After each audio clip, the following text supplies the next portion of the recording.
اس لیے کہتے ہیں کہ اہل اللہ کے جو قول ہے وہی دیکھا جائے گا، ان کا فعل آپ کے لیے دلیل نہیں۔ وجہ یہ ہے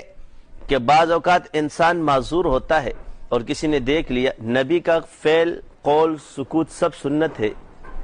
صحابہ کا قول اور فعل کیونکہ زمانہ قرب حضور کے لہذا ان کا فعل محفوظ رہا، لیکن انہوں نے کوئی کام بھی حضور کے سنت کے خلاف نہیں کیا، مگر جہاں انہوں نے سکوت اختیار کیا اس کو بھی شریعت نے فرمایا نہیں، اس کو نہیں لیا جائے گا، اور تابعی کا فعل بھی غائب، اب ان کا قول لیا جائے گا، صرف قول۔ تو باقی دنیا میں کوئی پیدا نہیں ہو سکتا کہ جس کے فعل کو لے کر انسان اس کو آزمائے، کیونکہ یاد رکھنا ارادے میں نیت ہے، عمل میں نیت ہے مگر نیت میں عمل نہیں، انما الاعمال بالنیات ہے، یعنی جو عمل ہے اس میں نیت پوشیدہ ہے مگر جو ارادہ ہے اس میں عمل نہیں۔ مثال کے طور پہ آپ نے ارادہ کیا گھر سے نکلنے کا کہ میں آج بیان سننے جاؤں گا مگر گئے نہیں، تو عمل تو نہیں ہوا، اور آپ بلا ارادہ گھر سے نکلے اور سیدھا ادھر پہنچ گئے تو نیت آپ نے کر لی، آپ کی نیت اس میں شامل ہو گئی کیونکہ آپ نے عمل کر لیا ہے۔ اسی طرح آپ نماز کے لیے جا رہے اور بلا ارادہ نکل گئے، ارادہ کیا نماز نہیں پڑھی تو یہ نماز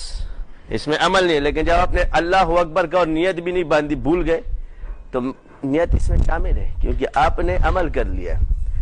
اس لیے بزرگوں نے قانون نافذ کر دیا، فعل مشائخ شریعت نہیں، مشائخ کا فعل شریعت نہیں ہے، قول شریعت ہے۔ کیا اس کا قول کیا ہے؟ تو وجہ یہ ہے کہ انسان ہے وہ معذور ہوتا ہے، یہ اللہ تعالیٰ نے درجے کی خصوصیات رکھی ہے۔ اس چیز کو دیکھو، انسان کو، ولی کو اس فعل میں بھی شامل مت کرو جو نبی کے لیے، فعل نبی کا، قول، فعل، سکوت، یہ قسمیں، یعنی فعل اس کو بھی کہا جاتا ہے کام، حالانکہ قول بھی ایک فعل ہے اور سکوت بھی ایک فعل ہے، مگر ادھر جدا کر دیا عوام کو سمجھانے کے لیے کہ یہ اقسام ہے،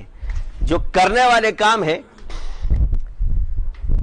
تو نبی کا قول، فعل، سکوت یہ سب سنت قرار پایا۔ اب آپ دوسرے کو یہ درجہ نہیں دے سکتے، اگر آپ نے درجہ دے دیا تو عملی طور پہ آپ نے اس کو درجہ دے دیا ہے، عملی طور پر آپ نے درجہ دے دیا اس کو، یہ نہیں دینا چاہیے۔ یعنی بزرگ کے فعل کو دیکھ کر آپ کوئی کام نہیں کرو گے، پوچھو گے اس سے قولی طور پر کہ کیا ہے، کس دلیل سے آپ نے یہ کام کیا ہے،